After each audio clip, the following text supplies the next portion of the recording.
Elijah was on the earth and he was complaining to God at one time. He was saying, God, I'm the only prophet left and they're trying to take my life. God replies to him, and he says in 1 Kings chapter 19 verse 18, God saying to Elijah, yet I have reserved 7,000 in Israel, all whose knees have not bowed to Baal, and every mouth that has not kissed him. And so we see that of the Jewish nation that was on the earth at the time that Elijah was a prophet in that nation, there were roughly about 3 million, it's estimated about 3 million adult Jews. Now, of the 3 million, God had reserved to himself 7,000 who had not bowed their knees to Baal. So that means that basically 2,993,000 Jews were in the kingdom of darkness. Only 7,000 were in the kingdom of God.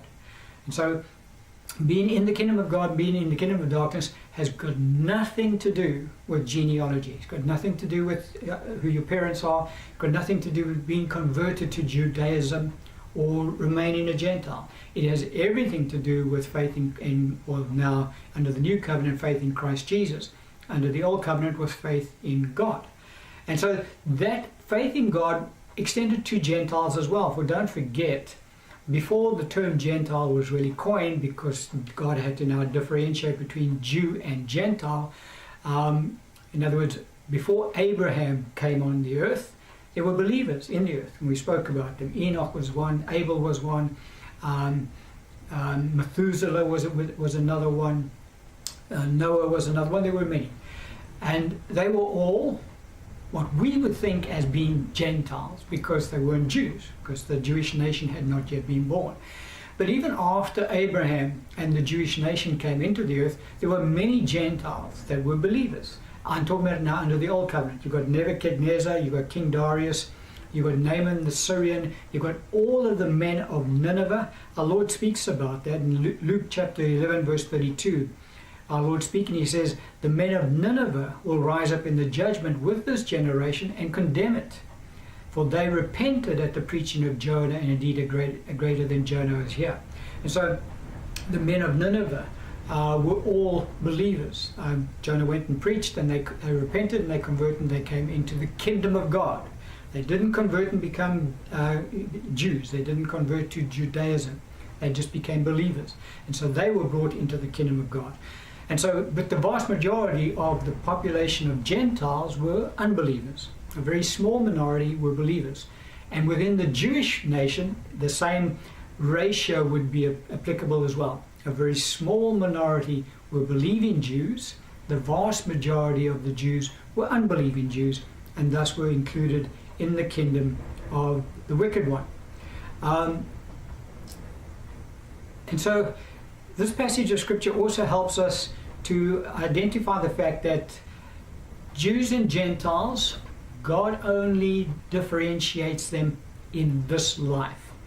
Outside of this life, in eternity, Jew and Gentile falls away completely. God does not have in the new age Jews and Gentiles. He just has his church and his children. I'm not going to get into that in kind of depth, but the church being the believers. But there's no more Jew or Gentile. Jew and Gentile is only for this age, for this life, should I say. Outside of this life, there is no such thing as Jew and Gentile. Romans chapter 2, verse 8 to 11 says, but to those who are self-seeking and do not obey the truth, but obey unrighteousness, indignation and wrath, tribulation and anguish on every soul of man who does evil, of the Jew first, and also of the Greek or the Gentile. But glory and honor and peace to everyone who works what is good, to the Jew first, and also to the Greek, Gentiles. For there is no partiality with God. And so Jews and Gentiles will be judged equally on the day of judgment, and will be punished equally or rewarded equally. So it won't be a case of the Jews will get a better reward than the Gentiles, or vice versa. It's a case of all Jewish and Gentile unbelievers will be punished equally, and all Jewish and Gentile believers will be rewarded equally. And so, for God shows no partiality. So, Jew and Gentile is only for this life It does not extend after the grave. Now, then things changed once again when our Lord Jesus came into the earth. And what changed then is that the church was now introduced into the earth. But the church was really just a change of the nature of believers. For before Jesus came into the earth, died and was raised from the dead, no believers in God could be born again. So all of them were still spiritually dead, even though they were sons of the kingdom, and although they were believers and their faith it was accounted to them for righteousness, they could not yet be born again. For the qualification to be born again is that one needs to confess Jesus Christ as Lord. One needs to believe that God has raised Jesus from the dead. Now the Old Testament saints could not do that, meet those requirements, because they did not know about Jesus. They knew about a coming Messiah, but they didn't know about Jesus. And so all believing members of the kingdom of God who died under the old covenant, Noah, Abraham, Moses, Jacob, Israel, all of them, when they passed on and they died from this life, they went into the location that our Lord referred to as paradise. And they were there, and it was located under the earth. There was this, if you recall our Lord's discourse that he gave us in Luke 16, talking about the rich man who went down to Hades and Lazarus who went to Abraham's bosom, and the gulf fixed between the two locations. And so all Old Testament saints went to that location, which our Lord referred to as Abraham's bosom, also paradise, because they could not yet ascend into heaven. The reason they couldn't ascend into heaven because they hadn't been born again. After our Lord Jesus Christ was raised from the dead, they could be then born again. And it's at that time that Jesus then went into that location. He preached the gospel to them according to Peter's writings. They were thus born again, and then according to the book of Ephesians, our Lord then took them up into heaven. All believers that die since that time ascend straight into heaven. Why is that? The reason is because all believers, since Christ was raised from the dead, are born again. And so they become spiritually alive to God. They then are classified as sons of God. And so the Old Testament saints were never referred to as sons of God. They were his servants, they were believers, they were sons of the kingdom, but they were never sons of God. The reason being, they had not been born again. All believers since Jesus was raised from the dead are called sons of God. So our designation has changed. Now the Old Testament saints are all now sons of God as well, for they were all born again when our Lord preached the gospel to them after he was raised from the dead. But in their time that they were on the earth, they were never referred to as sons of God because they were still all spiritually dead. And so the church are referred to as sons of God. And so that's the change that took place when our Lord Jesus Christ came into the earth. The Jewish nation remained intact. It never changed. So from Abraham even up until today, the Jewish nation remains in place. And it remained in place all through our Lord's ministry. There is the false teaching that has come into the church. I don't know how widely accepted it is. In certain circles, I suppose it is widely accepted, but it is erroneous. And that is replacement theology, they call it. And that is that since the church has come into existence, well then God has done away with the Jews. And the Jewish nation is no longer a part of God's plans in the earth, which is not the case at all. God's plan for the Jewish nation has not yet been fulfilled. His plan for that nation came from the time of Abraham all the way till the end of the age. God has a plan for that nation. There are things that have been fulfilled up until now, obviously, and there are still things that he's still bringing to pass his purposes in the earth through that nation. And so the Jewish nation continues. God still recognizes the Jewish nation. He still recognizes Gentiles. He recognizes the sons of God, and he recognizes the sons of the wicked one. And so those four people groups remain in the earth. No change has taken place at all. The only change that took place when our Lord came into the earth is that believers were now classified as being the church and sons of God. That's the only change that took place. The Gentiles continued all the way through from Adam and Eve, all the way through to the end of the age. The Jews continue as a nation from Abraham to the end of the age. The sons of the kingdom continue from Adam and Eve all the way through to eternity. The sons of the wicked one continue from Adam and Eve all the way through to eternity as well.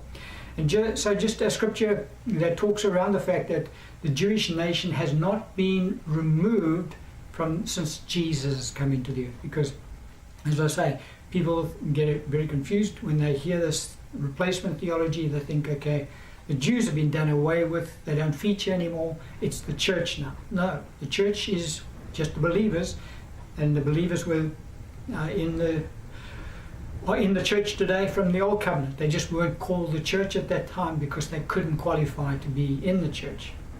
But even within the church today, we have Jewish believers and we have Gentile believers. And so even in the among the two people groups in the earth today, Jews and Gentiles, you have unbelievers, both alike, no change there.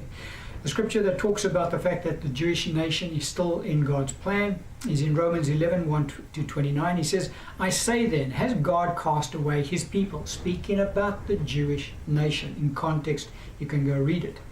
Certainly not. So that's the answer. He hasn't cast away the Jewish nation. For I also am an Israelite. So Paul is now putting forward his Jewish credentials. Of the seed of Abraham, so he could trace his genealogy all the way back to Abraham, of the tribe of Benjamin, so he came out of Benjamin's descent. Verse 2, God has not cast away his people, talking about the Jews again, whom he foreknew. Verse 25, for I do not desire, brethren, that you should be ignorant of this mystery, lest you should be wise in your own opinion, that blindness in part has happened to Israel until the fullness of the Gentiles has come in. And so all Israel will be saved. Verse 28. Concerning the gospel, they are enemies for your sake, but concerning the election, they are beloved for the sake of the fathers.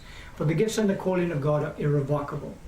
And so Paul had to deal with the issue as well in his day. There were those who thought to themselves, okay, well, we are now the new Israel of God. God has now done away with the Israel after the flesh, the Jewish nation. And Paul puts their thinking back in line with God's plan. And he says, guys, that's not the case at all. God has not cast them away.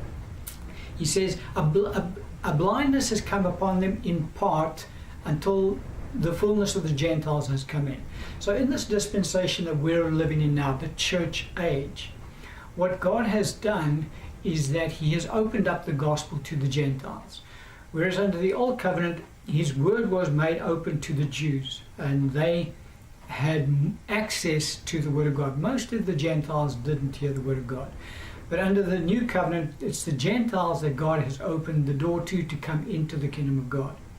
And because the way that God seemed fit to do this is that he's put a blindness in part upon the Jewish nation. So the vast majority of the Jews cannot see the light of the gospel until such a time as God has brought in all of the Gentiles into the kingdom of God.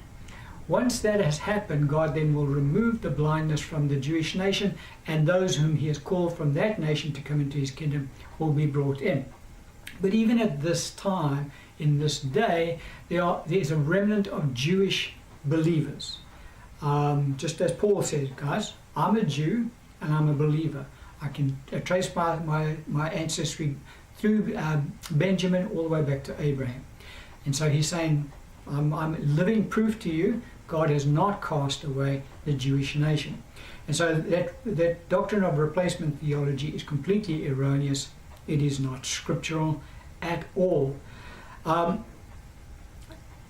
so we receive our righteousness from God in Christ Jesus by being born again through faith. Hebrews chapter 11 verse 39 and 40 says, and all these talking about If you go look at the context in Hebrews 11, he's talking about all of the Old Testament saints that were given to us as examples of faith, because they could believe, but they couldn't be born again. And all these, having obtained a good testimony through faith, and if you go read the account, you can look at all the saints that he lists there, did not receive the promise. Why? God having provided something better for us, that they should not be made perfect apart from us. And so they couldn't be born again. They could not receive the promise of the Holy Spirit, because the Holy Spirit could only take up residence on this inside of a saint who is born again. That's why Jesus said to his disciples when he was on the earth, the Holy Spirit is with you, but he will be in you. The Holy Spirit could not indwell Old Testament believers because they were still spiritually dead. That has changed since Jesus has been raised from the dead. And so that's how God is dealing with the different people groups in the earth at this particular point in time. Galatians chapter 4 verse 4 to 7 says, "But when the fullness of the time had come, God sent forth his Son, born of a woman, born under the law, to redeem those who were under the law, that we might receive the adoption as sons. And because you are sons, God has sent forth the Spirit of his Son into your hearts, crying out, Abba, Father. Therefore you are no longer a slave, but a son, and if a son, then an heir of God through Christ." And so we are classified under the new covenant as sons of God. The Old Testament saints, as I said, could not be classified as sons of God. However, they were believers. Their faith was accounted to them for righteousness. They had the promise that they would have sonship at one time in the future, and that all occurred when Christ was raised from the dead. And so there are these three people groups in the earth today, and that is Jews, the Jewish nation, Gentiles, all the other nations, and then the Church of God. Within the Church of God, there are both Jews and Gentiles alike. Outside of the Church of God, there are Jews, and there are Gentiles. And the Scripture recognizes all three people groups.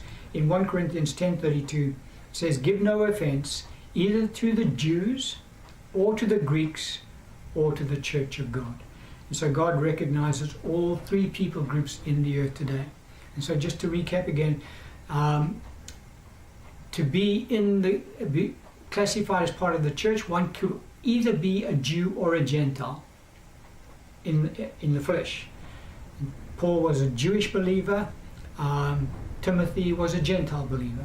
Paul circumcised Timothy so he could take him into the synagogues to help him preach, but Timothy was a Gentile believer. Titus was a Gentile believer. Barnabas was a Jewish believer. Peter was a Jewish believer. We can go through the whole list. Cornelius was a Gentile believer. And so being part of the kingdom of God's got everything to do with faith. It's a spiritual thing, got nothing to do with genealogy. Being a Jew has got everything to do with genealogy, got nothing to do with faith. Being a Gentile has got everything to do with genealogy, got nothing to do with faith. Being a son of the kingdom of darkness, son of the wicked one, has got everything to do with spiritual unbelief, got nothing to do with genealogy. And so we just need to clearly understand the difference between those points, because we're trying to explain why it is that there are these two gospels that are taught in the New Testament.